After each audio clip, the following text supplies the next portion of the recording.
Hi everybody, I am going to show you how I make pizza dough, and you're going to get an actual cake of dough from me that will be the result of this process here.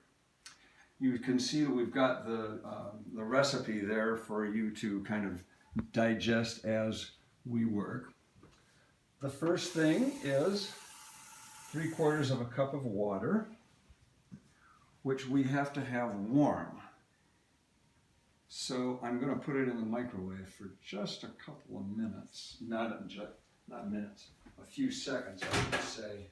So 3/4 of a cup of water for 15-20 seconds just to get it warm, because the yeast and the sugar will combine in the warm water to it activates the yeast, and that's what gets the dough started.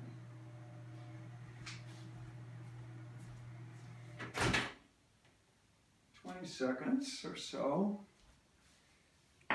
and the yeast, I guess I should have had this ready, sorry about that.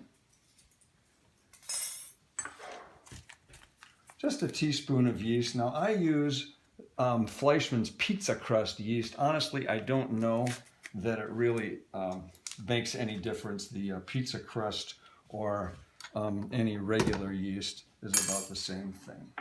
But anyway, you start with the bowl itself that you're going to use, and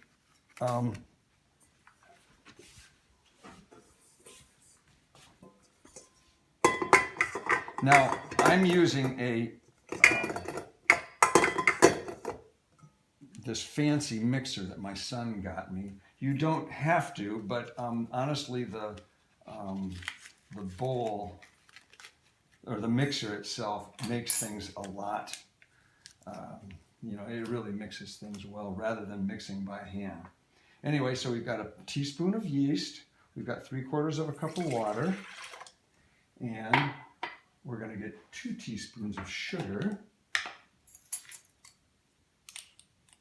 And again, the sugar is what activates the yeast, and then the dough rises.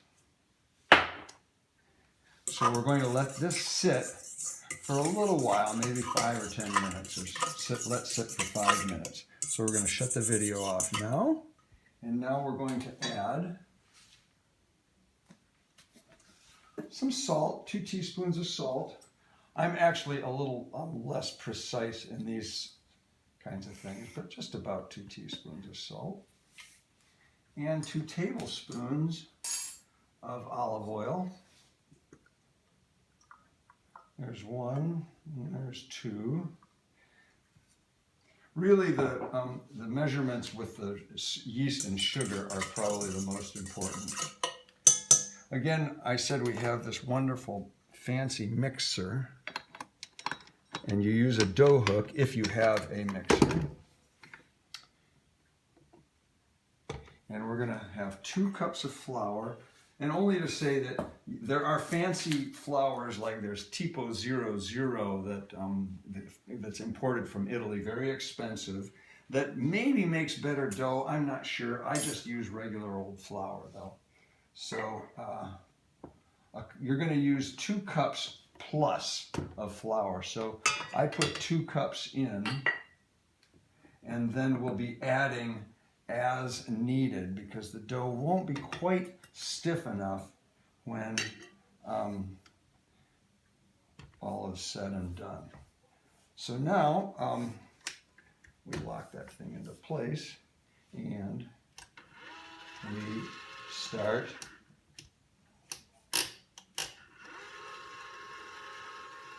and I usually put it on 2, speed number 2. And if you can see what's going on in there, you'll see that it takes a while, but then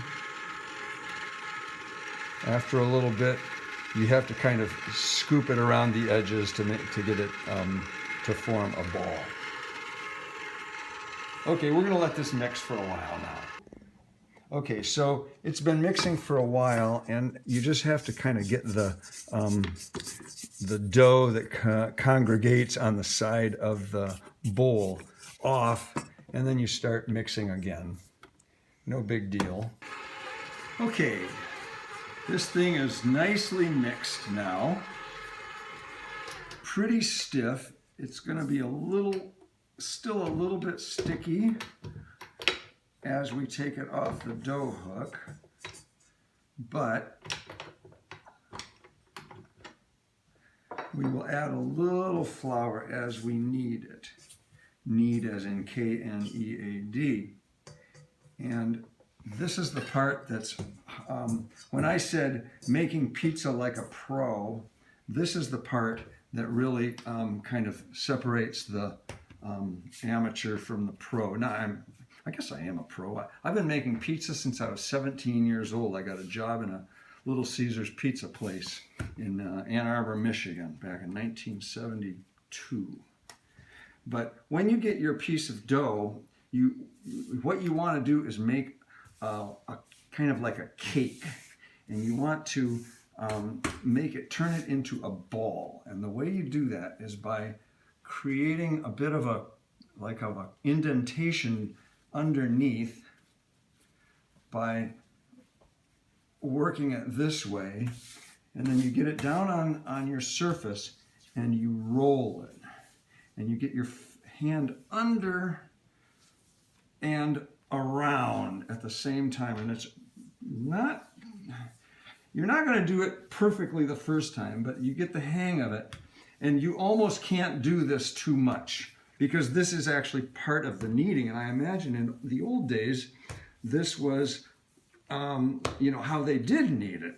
And at the same time, get that nice, tight little package. And what you're going to get from me is one of these that I will be making soon by the 27th of December. But as you roll it, you end up making a little bit of a dot right there, which is a sort of a reverse, like a cyclone wraparound effect. And like I say, you can't knead it too much. Any amount you do knead it is good. But ideally, you want to come up with something that looks like this.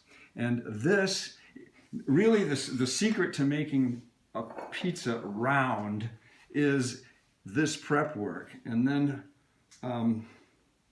beating it out into the flat part is pretty easy when you start with something that's round. But if you start with something that's sort of, amoeba shaped, it never gets completely and perfectly round. So then turn it upside down, and then turn it over so that it's pretty much coated with olive oil. And then you flatten it like this and chill it. And once it's chilled, it can chill for an hour or two, or it can chill for a couple of days. And then you bring it out, you let it sit for a little bit, but start working it when it's still fairly cool. And that's what we're going to do when we start making the pizzas on the 27th. So see you then.